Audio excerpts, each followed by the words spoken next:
Today, my administration submitted a draft resolution to Congress to authorize the use of force against ISIL. I want to be very clear about what it does and what it does not do. This resolution reflects our core objective to destroy ISIL.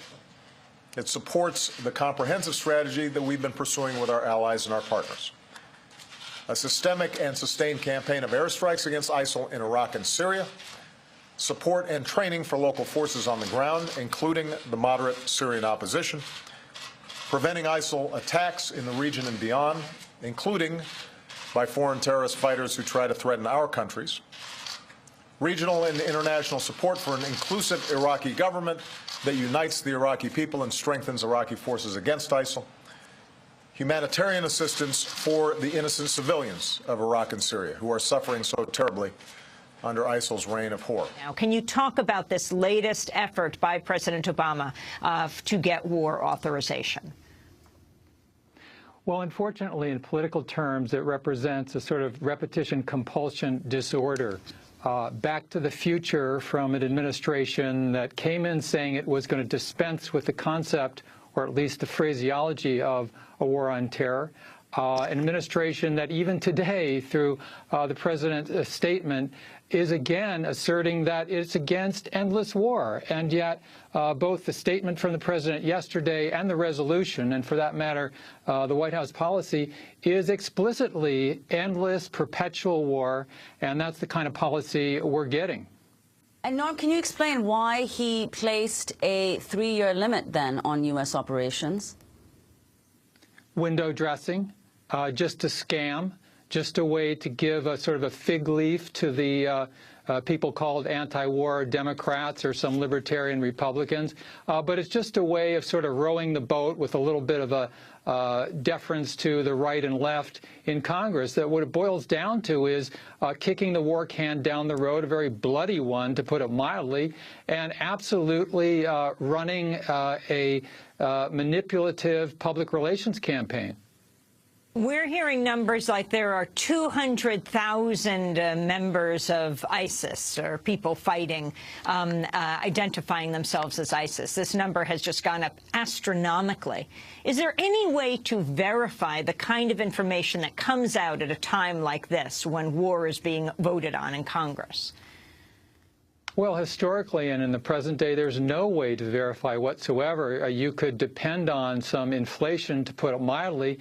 We also heard from the president yesterday that there were 2,000 airstrikes by the United States in the region, in the Middle East, in the last 6 months. But we don't know if that's true at all. And in tandem with its war on whistleblowers and true investigative journalism, this administration is operating in overdrive, as sort of a fog machine to try to keep from the American people realities of the war policy, because clearly this White House prefers the uninformed consent of the governed. And Norm, could you comment on the timing of Obama's request? It came just a day after American aid worker Kayla Mueller's death was confirmed. He also mentioned her in his remarks. Well, these terrible atrocities by the so-called Islamic State really provide fuel for the machinery of propaganda from the executive branch of the United States, clearly chomping at the bit to drag this country further into war. And I think it's very symbolic that, and literally significant as well, that the 2001 authorization for use of military force is not being challenged or proposed for ending by this administration. So that very open-ended authorization right after 9/11 is one that the administration is embracing and trying to ride for all it can, essentially in search of enemies. And if there are no geographical or conceptual or state boundaries that will define this war coming out of the U.S. government, then the search for enemies is open-ended and infinite.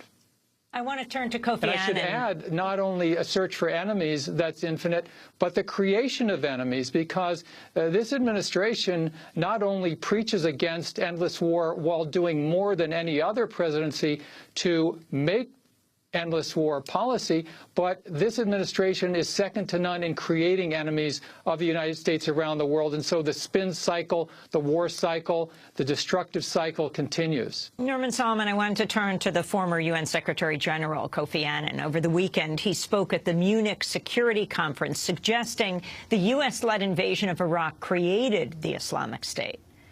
The second and much more proximate cause of the instability we are witnessing today was the invasion of Iraq in 2003. I spoke against it at the time, and I'm afraid my concerns have been proved well-founded. The folly of that fateful decision was compounded by post-invasion decisions, the wholesale disbandment of security forces, among other measures, poured hundreds of thousands of trained and disgruntled soldiers and policemen onto the streets. Former UN Secretary General Kofi Annan. Norman Solomon, your response. It's a good point, but when you go back to that time, and I think, Amy, you and I spoke about the impending invasion of Iraq, more than a decade ago. Kofi Annan could have been much stronger in his post at the United Nations in opposing it. And frankly, there are all too many people in Washington as well who, in retrospect, say what terrible tragedies are or have unfolded. But at the time, they don't have a whole lot of backbone. They don't challenge the administration. And years from now, we're going to have people who were in Congress right now who will say what a terrible tragedy yesterday's statement and offered resolution from the Obama White House was. But right now, we're not hearing them speaking out very strongly. And it's incumbent on all of us to speak out and stop this despicable push towards escalation of yet more war from the Obama White House.